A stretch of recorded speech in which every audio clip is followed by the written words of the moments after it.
له اوبو ډک کابل سیند هغه سیند چې د ننګرهار لعلپورې له ولسوالۍ تېرېدو وروسته په ډیورند فرضي کرښه پاکستان ته وروړي.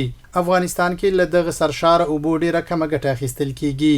د لعلپورې ولسوالۍ اوسیدونکی حاجي ملتان وایي د اوړي موسم کې اوبه راډېرېږي او هر کال د دوی د کرنیزو ځمکو سربندونه وړي چې دوی یې بیا د رغولو توان نه لري.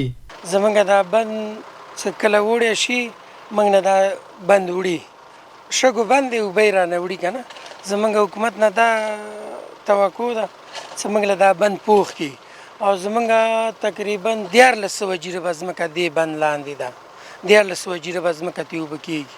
د یادې ولسوالۍ یو بل اوسیدونکی حاجي خان محمد له حکومته غواړي چې دغه سربندونه دې ورته پاخه او اساسي جوړ کړي ترڅو راتلونکي کې له ستونزو خلاص شي.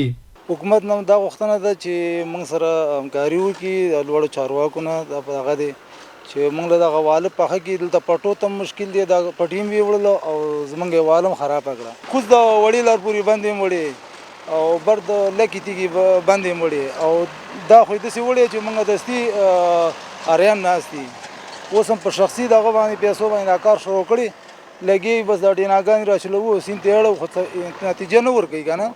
د لعلپورې ولسوال مولوي لال حاتم قرار وایي په یو شمېر سیمو کې د سیلابونو مخنیوي لپاره استنادي دیوالونه جوړ شوي او د سربندونو موضوع له مقاماتو سره شریکه کړي. لعلپوره خو ټوله زیاتره سیند سره د نښتې ولسوالي ده.